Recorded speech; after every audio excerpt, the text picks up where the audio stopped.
것은 성경 사도행전 7장 54절로 60절까지 읽겠습니다. 신약성경 99면에 있습니다.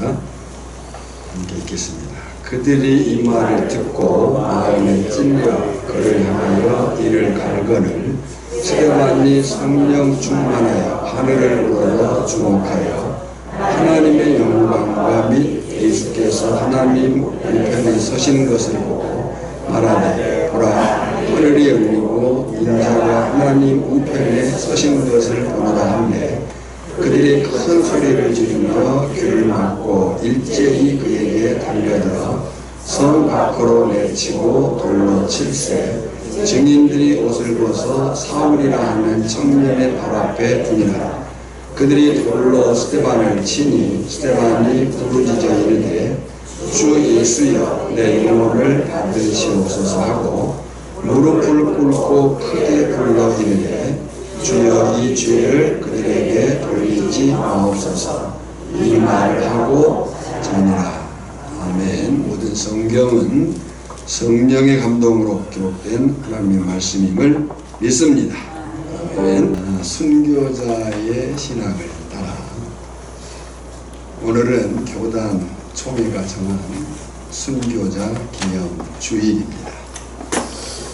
성경과 교회 역사 속에서 순교한 분들을 기억하고 오늘 우리도 순교적 신앙을 이어가기 위함인 줄 압니다. 4세기 교부 토툴리아는 순교자들의 피가 교회의 성장의 씨앗이다 라고 말했습니다. 실제로 2000년 기독교 역사는 순교의 역사라 할 수 있습니다. 십자가의 복음을 지키기 위해서 얼마나 많은 순교자가 나왔는지 정확히 알 수는 없지만 어느 기록된 책을 보니 초대교회로부터 2000년까지 어림잡아 16만 4천 명의 순교자가 있었다는 기록을 봅니다. 로만 캐톨릭은 순교자들을 억지로 만들기도 하고 또 우상시하고 중보자로 추앙하고 있기도 합니다. 그리고 그 순교자들의 공로를 그 순교자 자신의 것이냐 받아들여서 성인으로 추앙하기도 해요. 잘못된 거죠. 그러나 개혁교회는 순교자를 귀히 여기고 신앙 모델로 삼기는 하지만 경배 대상으로 삼지는 않습니다. 삼아서도 안 됩니다. 이에 오늘은 스데반의 순교를 중심으로 앞서간 순교자들을 다시 생각하고자 합니다. 물론 스데반 앞서 세례 요한은 예수 그리스도의 구주 되심을 선포하며 회개를 촉구하고 헤롯의 죄악을 책망하다가 목배임을 당해 순교했습니다. 그리고 스데반 집사는 초대교회 7 집사 가운데 한 분이었습니다. 사도행전 6장 5절을 보면 온 무리가 이 말을 듣고 기뻐하여 저들이 어떤 말을 들었기 때문에 기뻐했을까를 보니까 사도들이 우리가 공개하는 일에 너무 시간을 뺏기고 있다. 공개하는 일보다 우리는 기도와 말씀 사역에 힘쓰겠다. 이 말을 듣고 온 무리가 기뻐해서 믿음과 성령이 충만한 사람, 믿음과 성령이 충만한 사람 스데반과 또 빌립과 프로고로와 니가노로와 디몬과 바메나와 유대교에 입교했던 안디옥 사람 니골라를 택하여 그랬어요. 그러니까 스데반을 비롯한 7 집사님들은 말씀 충만, 성령 충만의 사람이었어요. 이것이 성경이 밝히는 집사님들의 모습, 신앙의 인격이에요. 말씀 충만, 성령 충만. 말씀과 성령이 충만한 스데반은 예수 그리스도가 약속된 메시아, 구세주인 것을 증거했습니다. 아멘 해야 될 일이죠. 그런데 당시 백성과 장로들과 서기관들은 거짓 증인들을 동원해서 스데반을 성 밖으로 내치고 돌로 쳤습니다. 분명 스데반의 증거는 신구약 성경을 관통하는, 그래서 이 스데반의 선교는 사실 구약 성경을 정리하고 있는 설교거든요. 그 신구약 성경을 관통하는 하나님의 구원 섭리, 그 언약을 역사적으로 입증한 선포, 진리 선포였어요. 스데반은 말씀과 성령으로 충만함으로 저들의 죄악을 책망했습니다. 그러다가 저들의 돌에 맞아 순교의 피를 흘렸습니다. 그러나 스데반은 그 죽음의 순간에도, 성경이 기록하기를 그 죽음의 순간에도 주님을 바라보았고 자신의 영혼을 주님께 부탁했습니다. 그리고 이렇게 기도했습니다. 60절에 무릎을 꿇고 크게 불러 이르되 주여 이 죄를 그들에게 돌리지 마옵소서. 이 말을 하고 자니라 그랬어요. 여러분, 스데반의 순교는 2000년 기독교 역사의 전형적인 순교 장면입니다. 왜 그런가?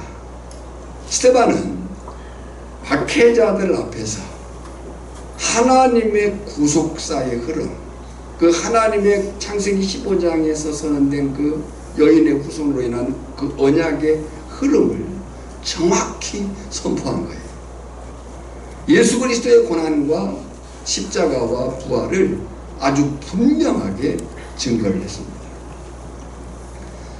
생각할 것은 일제치하에서 제암리 감리교회 성도들을 일본군들이 교회당으로 불러 모아 불을 질러 태워 죽이는 만행을 저질렀습니다.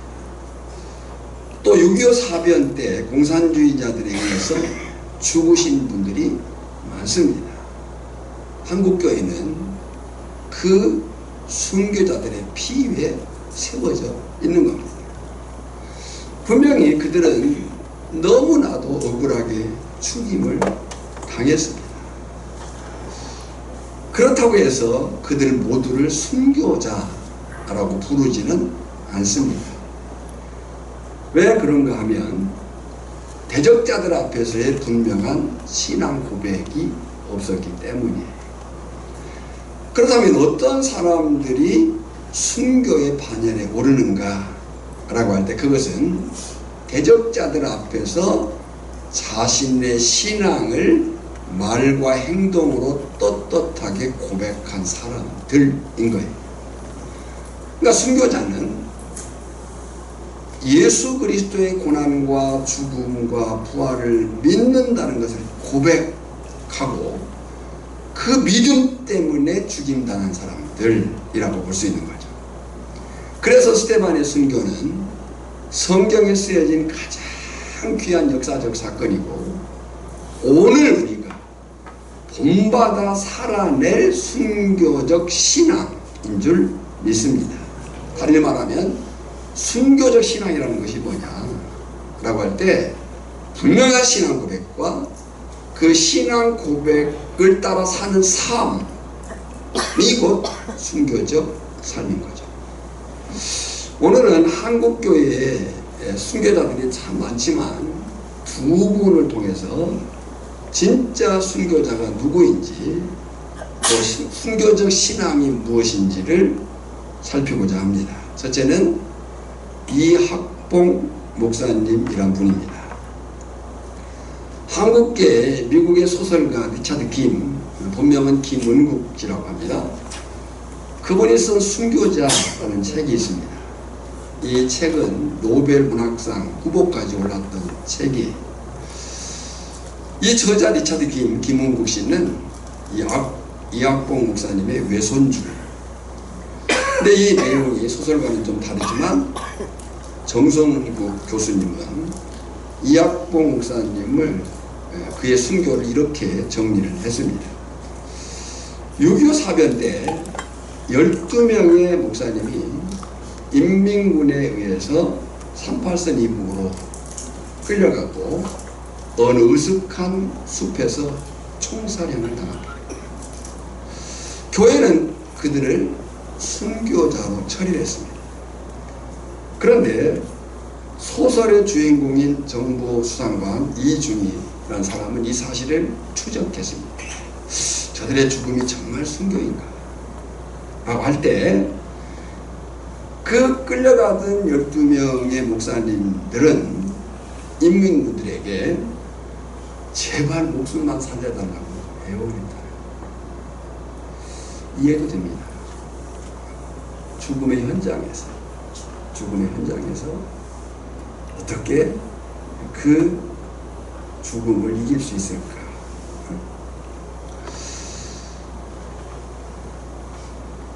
그런 가운데에서 오직 한 분만이 공산당의 거짓을 꾸짖고 나는 예수 그리스도를 내 생명의 구주로 믿고 목사로 사명을 다할 뿐이다 라고 한 거였다. 끌고 가던 인민군들은 살려달라고 애원하던 목사들을 모두 총살로 죽였다는 거예요. 오히려 자신들을 꾸짖는 목사님을 향해서 이분이야말로 진짜 목사다 라고 말하면서 살려보냈다. 그분이 이학봉 목사님이다 라고 이야기를 하는 거예요. 물론 이 이학봉 목사님도 1950년 10월 18일 대동강변에서 결국 복음 때문에 순교를 당합니다. 지금은 작고했지만 연세대 음대 교수이자 한국오페라의 거장으로 알려진 이인범 교수가 이 이학봉 목사님의 아들입니다. 두 번째는 영광 박관준 장로님이에요. 일본 제국회의장에서 여호와 하나님을 외치면서 신사참배 반대 성명서를 내던진 분이 이 박관준 장로님이신데, 신사참배 반대로 인한 순교자는 많습니다. 이기선 목사님, 또 대표적인 주기철 목사님, 또 손양호 목사님 등등 많은 분들, 그리고 이름이 알려지지 않은 많은 순교자들이 있습니다. 우리는 그들을 기억해야 돼요. 사실 한국교회의 역사에는 어쩌면 아직도 끝나지 않은 아픈 역사가 있어요. 과거 한국교회는 나라와 교회까지를 점령한 제국주의 일본의 신사참배 강요에 실패했습니다. 1938년 9월 10일 평양 서문박 교회당에서 대한예수교 장로회 제27회 총회가 모였습니다. 223명의 총대 중에 198명의 찬성으로 신사참배가 가결되었습니다. 소수의 총대만이 침묵하거나 반대를 했고 그들이 고신 총회를 이루었습니다. 그리고 총회로 모였던 목사와 장로들을 택시를 나누어 타고 신사에 가서 절을 했습니다. 이것이 한국교회가 신사참배에 결정적으로 실패한 사건입니다. 그 후 한국교회 모든 예배 순서 속에 국가봉창, 이 국가봉창이라고 하는 것은 일본 제국주의 이데올로기 선전이에요.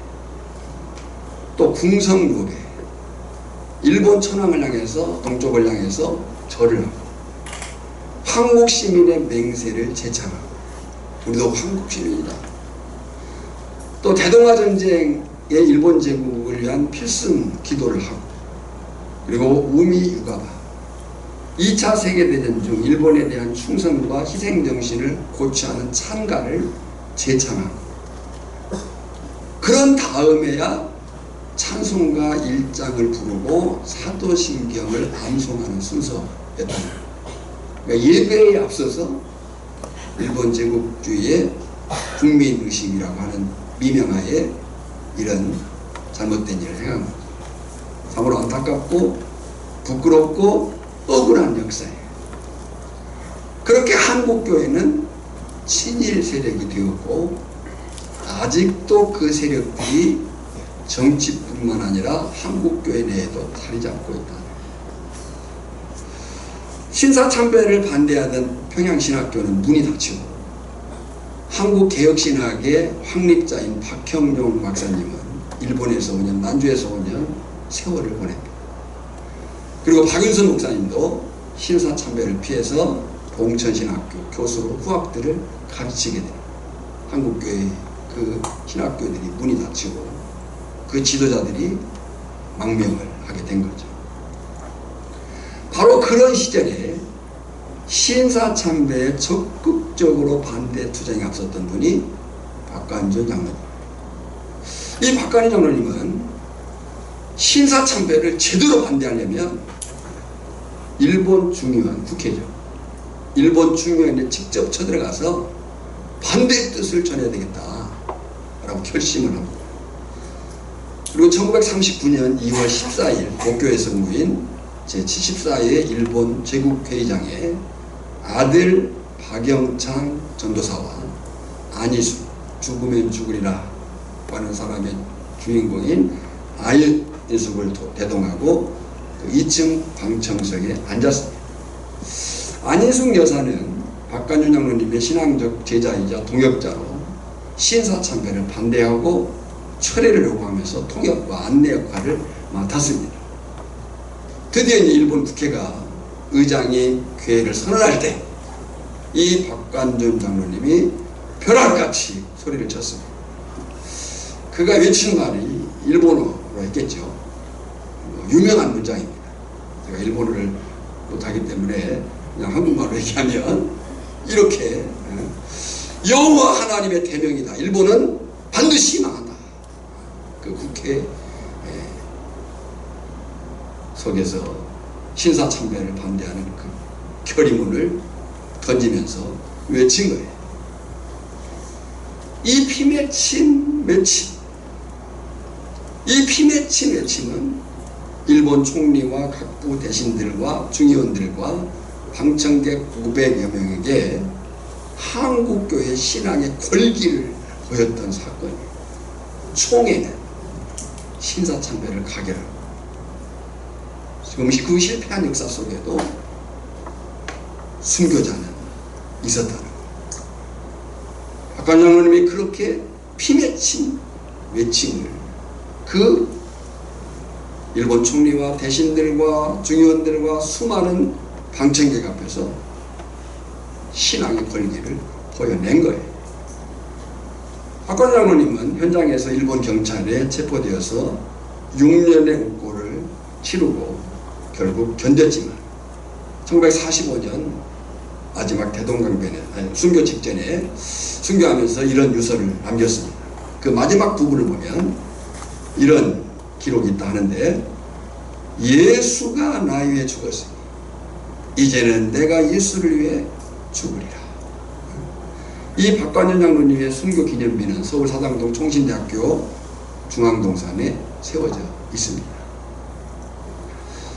여러분, 이렇게 2000년 기독교 역사는 순교의 역사예요. 존 폭스는 순교 사화에 순교자들은 오직 성경, 오직 그리스도만을 붙들고 불구덩이에서 순교의 잔을 마셨다라고 기록하고 있습니다. 사도 요한의 제자인 폴리카 그 폴리카비 이야기는 유명하죠. 86살의 나이 때에 이 로마 황제가 그를 유혹하죠. 한 번만 부인해라. 너 여기서 부인하고 돌아가서 뭐 믿어라. 한 번만. 그때 이 폴리카비 한 말은 교회 역사 속에 유명한 말입니다. 내가 86이 되동안 주님은 나를 한 번도 실망시키지 않았다. 내가 잠깐 살겠다고 주님을 실망시킬 수 없다. 그 황제의 위협에도 오직 주 예수 그리스도만이 주이시고 구원자이시다 라고 증거하다 화형을 당했습니다. 생각해보면요, 사람의 죽음은 죄로 인한 결과, 아무리 우리가 믿음을 가지고 있다 해도 이 죽음이 주는 압박이 있습니다. 근데 그 죽음 가운데 여러 죽음들을 볼 수 있지만 모든 죽음이 슬프죠. 근데 이 화형, 불태워 죽이는 그 죽음, 그 죽임 당함이야말로 고통스럽지 않을까. 그렇게 그는 화형을 당했습니다. 루터가 종교 개혁을 하기 100년 전에 체코 프라하 대학의 총장이었던 얀 후스는 1415년에 그도 화형을 당해서 순교를 당했습니다. 이 얀 후스가 순교를 당한 그 이유는 한 설교 때문이에요. 예루살렘 교회에서 한 설교 때문인데, 그는 이렇게 설교를 했어요. 우리의 신앙과 생활의 유일한 법칙은 오직 하나님 말씀이다.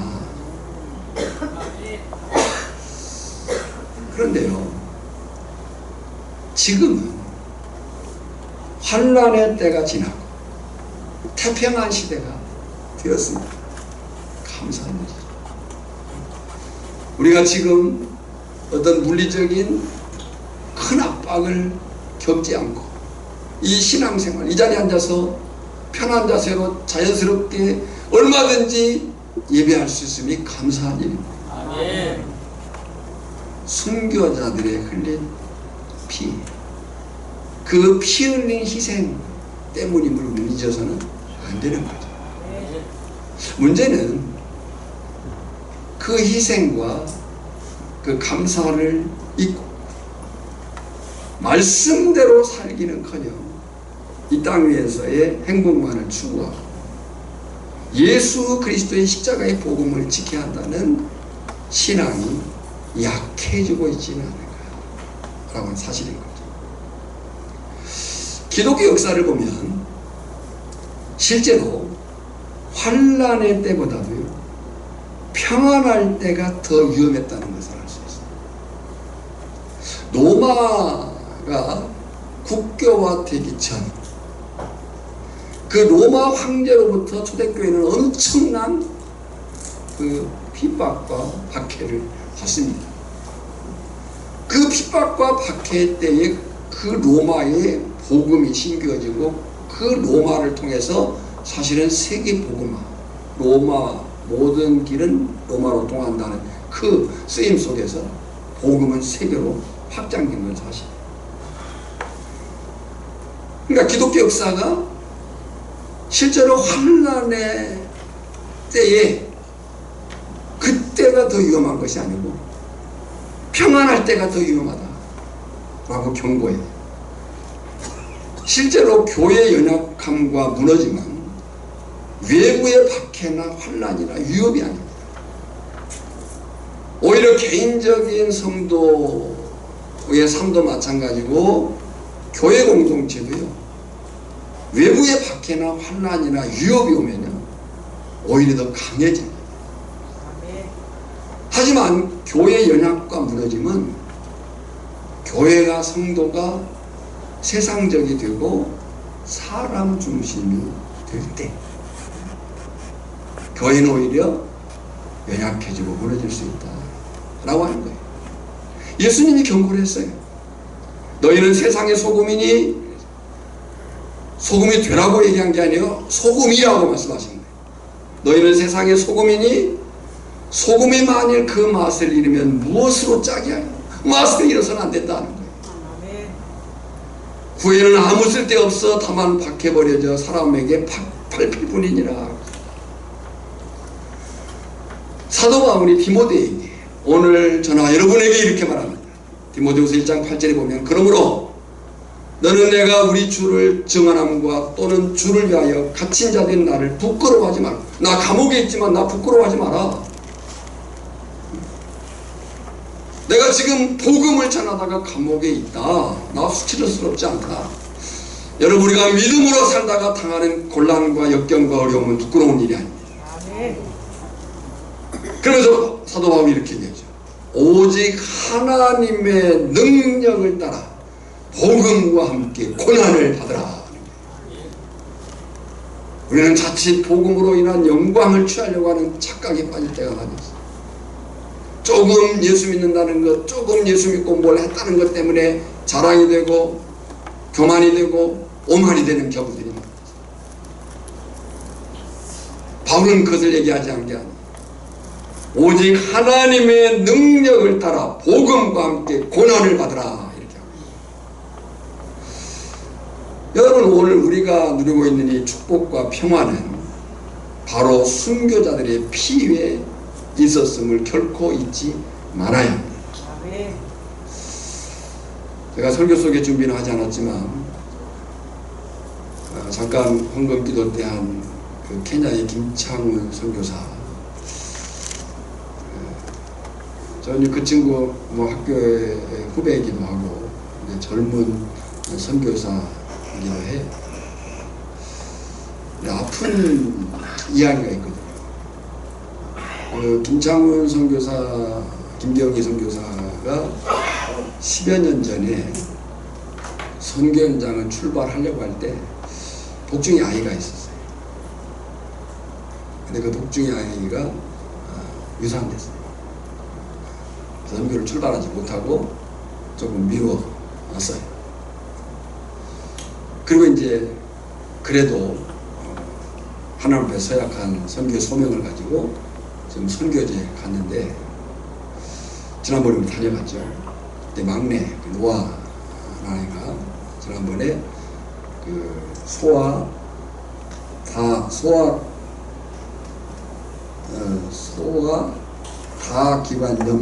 다기관염, 그 기관지 염증이 많은 증후군. 그래서 지난번에 사실 사경을 좀 행했어요. 케냐라고 하는 지역을 제가 잘 모르지만 그 의료 시설이 굉장히 약한 것 같아요. 그래서 그때 이제 기도하고 제가 이제 우리 교회 단톡에도 올렸습니다만 함께 기도하고 좀 치료가 되었다 했는데 오늘 아침에 갑자기 문자가 왔어요. 다시 재발되었어요.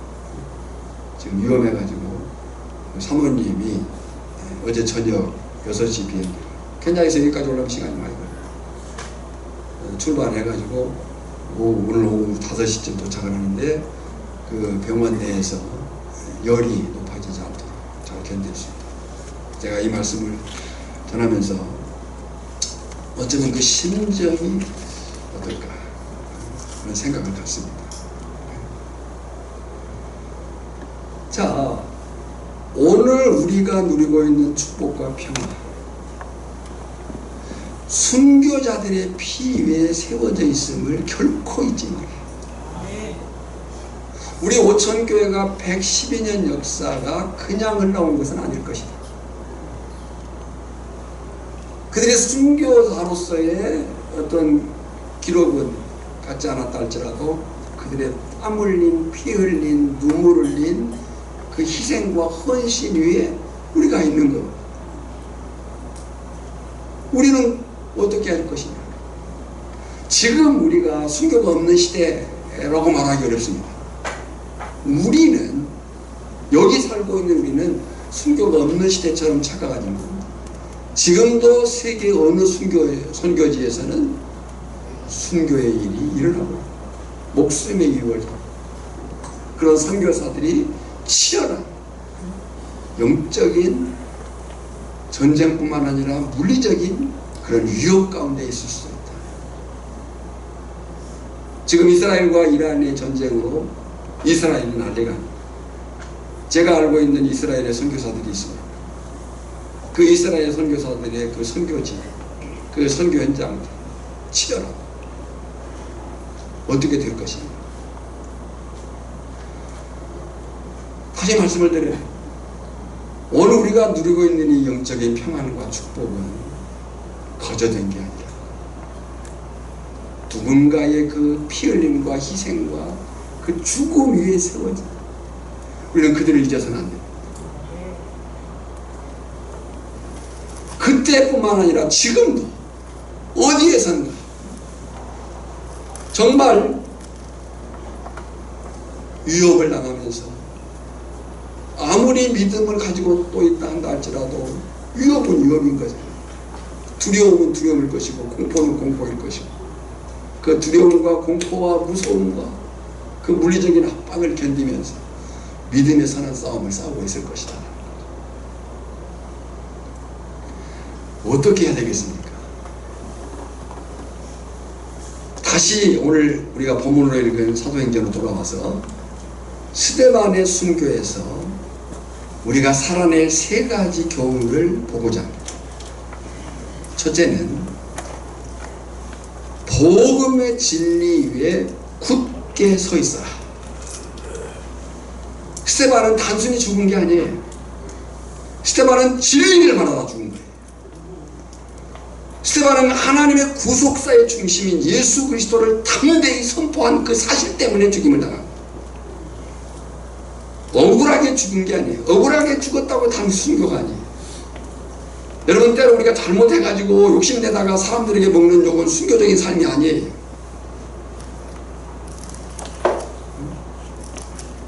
자기 욕심 다 챙기고 자기 고집 다 부리고 자기 이익을 추구하다가 조금의 그 감정을 견디지 못하고 이웃들과 더불어서 갈등하다가 당하는 그 욕먹음은 그건 순교적인 삶이 아니에요. 순교적인 삶은 말과 행동에서 복음이 드러나고 예수님이 증거되고 말씀이 실천되는 그 삶이 순교적 삶이라는 거예요. 그러기 위해서는 복음의 진리 위에 굳건히 서 있어야 돼요. 주님이 말씀하셨습니다. 너희 빛이 사람 앞에 비치게 하여. 우리는 발광체가 아니에요. 우리는 빛나는 존재들이 아니에요. 반사체. 그 반사적인 역할을 감당하려면 우리 안에는 진리가 굳건히 심겨져 있어야 돼요. 말씀이 우리를 붙들고 있어야 되는 거예요. 내가 말하고 행동하기 전에 말씀이 생각나져야 되는 거예요. 너희 빛이 사람 앞에 비치게 하여 그들로 너희 착한 행실을 보고 너희 착한 행실을 보게 하고 하늘에 계신 너희 아버지께 영광을 돌리게 하라. 두 번째, 스데반의 순교에서 우리가 살아낼 교훈 두 번째는 어떤 경우에도 하나님만을 바라봐라 하는 거예요. 스데반은 죽음의 위협 앞에서도 고개를 떨구지 않았습니다. 그런 땅의 것을 보지 않았습니다. 하늘을 우러러 하나님의 영광과 하나님의 보좌 우편에 서 계신 예수님을 보았습니다. 55절에 보면 스데반이 성령이 충만하여 하늘을 우러러 주목하여, 어디를 주목했어요? 하늘을 우러러 주목하여 하나님의 영광과 및 예수께서 하나님 우편에 서신 것을, 여기 서셨다는 예수님이 서 계신 장면은 성경 딱 이것만 나오는 기록이에요.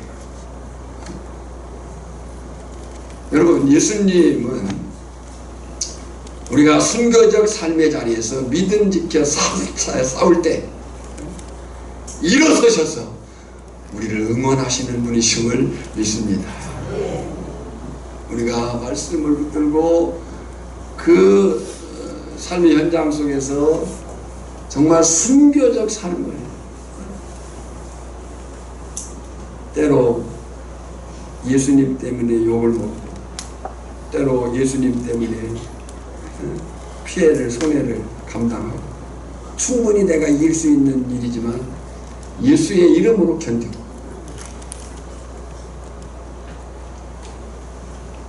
그 순교적 삶의 자리에 있는 우리를 주님이 서셔서 응원하실 것이다. 우리 이번에 여름성교학교 때 우리가 생각하지 않은 부분이 하나님의 은혜로 주어질 것 같은데요. 여름성교학교, 우리 주일학교 아이들, 그 다음 세대들을 세울 수 있는 아주 귀한 도전인데, 우리가 감당할 수 없는 부분이기도 했는데, 파이디온 사역을 하고 계신 세대로교회 양승원 목사님, 지금은 이 장축찬 목사님으로 바뀌었습니다만, 그 마음을 하나님께서 사용하셔서 선교팀이 오실 거예요. 그래서 두 가지를 할 거예요. 하나는 주일학교 아이들, 지금 현재 파악된 인원을 끊었습니다. 우리가 더 있을 수도 있는데 한 60여 명 될 것 같고요. 그리고 이제 그분들이 와서 지금 기도하고 준비하는 것 중에 하나가 지역전도, 마을전도. 그래서 막 그 2박 3일 동안 오천리가 복음으로 들썩일, 아멘. 2박 3일 동안 복음으로 들썩일. 그래서 선교위원회에서는 그 좀 대비를 해야 할 것 같아요. 그 준비 함께 기도하면서 영혼의 구원의 역사를 낼 수 있는. 여러분요, 우리가 이 스데반의 순교에서 첫 번째가 뭐라고 했어요? 복음의 진리 위에 굳게 서 있어요. 그냥 죽은 게 아니에요. 진리 선포 때문에 죽임당한 거예요. 두 번째는 뭐예요? 어떤 경우에도 하나님만을 바라봐라. 저나 여러분이 삶의 현장 속에서 내 고집 피우다가 내 욕심 부리다가 당하는 욕먹는 것은요, 그건 마땅해요. 욕 먹어야 돼요. 마을 사람들과의 관계에서 조금 자기 감정 못 추스려가지고 다투고 욕먹는 것은요, 욕 먹어야 돼요.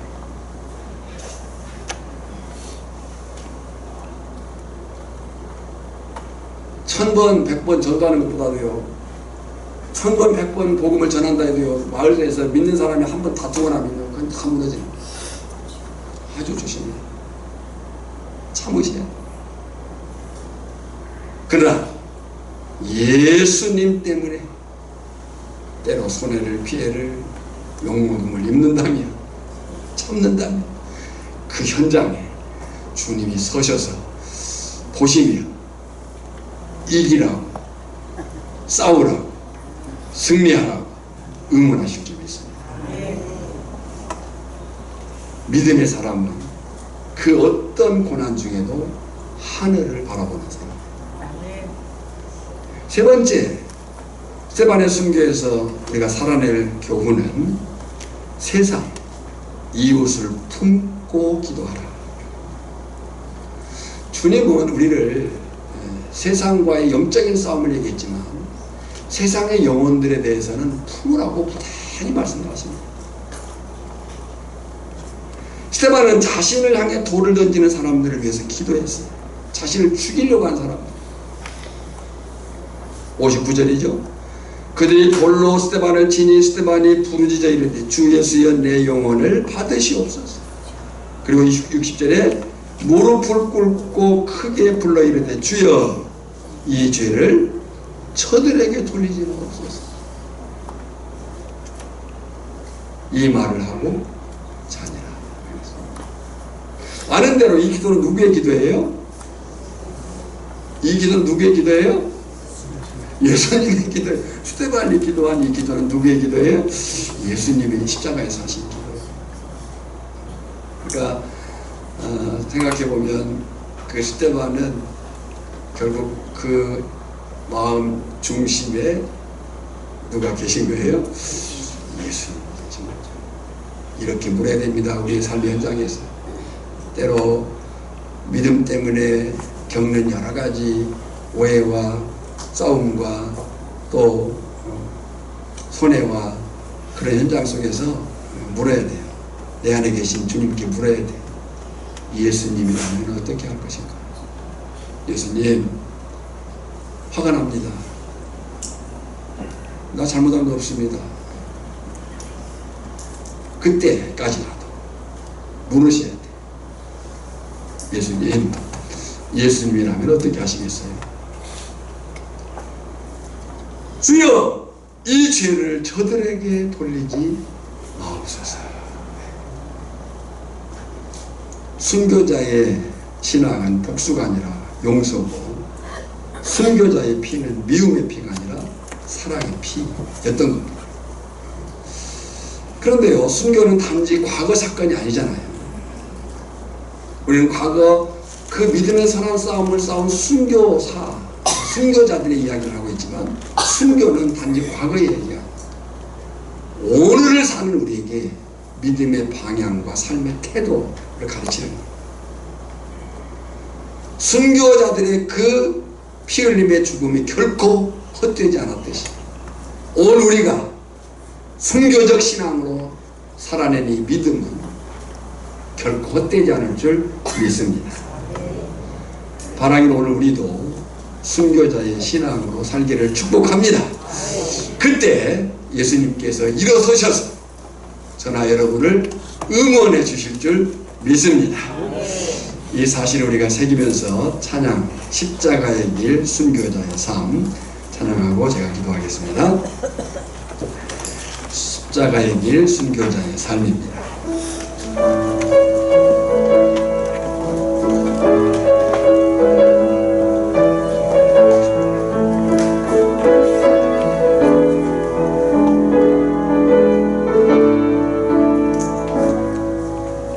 내 마음에 주를 향한 사랑이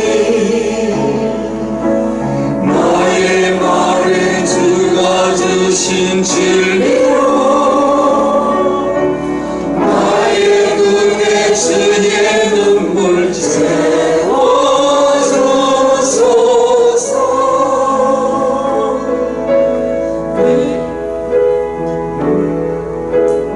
내 입술에 찬양의 향기가 두 손에는 주를 닮은 성김이 나의 삶에 주의 흔적 남게 하소서.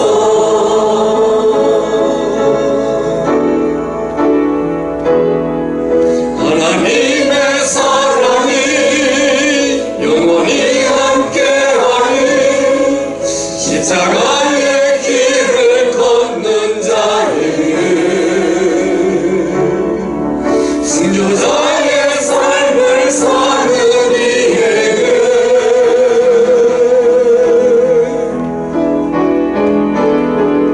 수많은 소리와 세상 유혹 속에도 주의 순결한 신부가 되리라.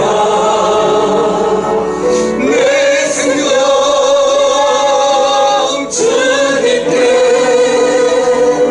드리리. 우리 처음부터 다시 한번 하겠습니다. 하나, 둘, 셋, 넷. 내 마음에 주를 향한 사랑이 나의 말에 주가 주신 진리로 나의 눈에 주의 눈물 채워주소서.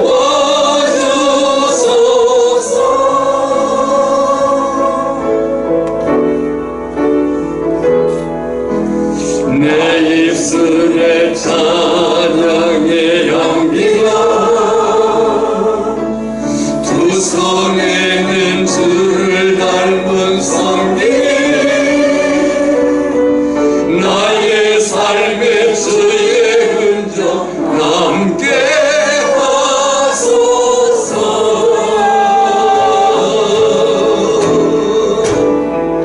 하나님의 사랑이 영원히 함께하리. 십자가의 길을 걷는 자에게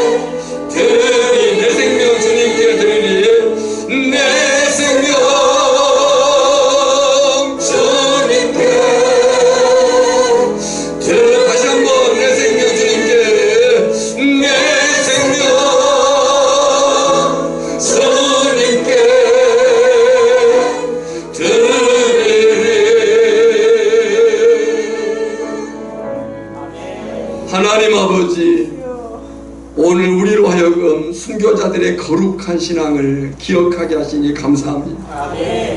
이 땅에 복음이 뿌리 내릴 수 있었던 것은 생명을 아끼지 않고 주님을 증거한 수많은 믿음의 선진들 덕분임을 고백합니다. 일제 지하 신사참배를 거부하며 6.25 전쟁 때 포화 속에서도 신앙을 저버리지 않고 주님만을 붙들며 죽기까지 충성한 선배들의 순결한 믿음을 본받게 하여 주시옵소서. 그들이 걸어간 믿음의 길을 우리가 유면하지 않게 하시고 오늘 우리가 누리는 자유와 평안 속에서도 날마다 십자가를 지고 주님을 따르게 하여 주시옵소서. 순교자들의 눈물의 피가 되어 이 땅에 교회를 세우셨사옵니다. 이제 우리 세대가 그 믿음의 유산을 지키고 이어가게 하시며 다음 세대에게는 살아있는 복음과 거룩한 신앙을 물려주는 교회가 되게 하여 주시옵소서. 우리의 믿음이 편안함 속에 안주하지 않게 하시고 진리와 복음을 위해 고난을 각오하는 용기 있는 신앙을 허락하여 주시옵소서. 어디 있든지 간에 누구 앞에 있든지 간에 예수 그리스도의 증인으로 오늘을 살아가게 하여 주시옵소서. 이제는 우리의 구주요 왕 되신 예수 그리스도의 은혜와 성부 하나님의 크고 놀라우신 사랑하심, 성령님의 능력 주심 충만케 하심, 과거 믿음의 선진들 순교자들이 그렇게 살았듯이 오늘 우리가 그렇게 살고자 다짐하는 그 심령 이제부터 영원까지 항상 함께 있을지어다. 아멘.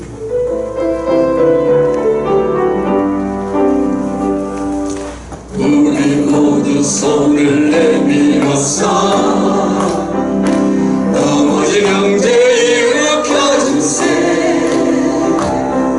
사랑이 살면 한번 사는 거 걸음 멈추고 생각해보세. 시냇물이 강으로 흘러서 저 하나가 되듯이 우리는 주 안에서 하나 되었다오. 우리는 하나가 되었다오. 자, 우리 모두 손에 손을 잡고 저 벌판을 걸어서 가세. 옳고 그르고 좋고 나쁜 것은 성경에서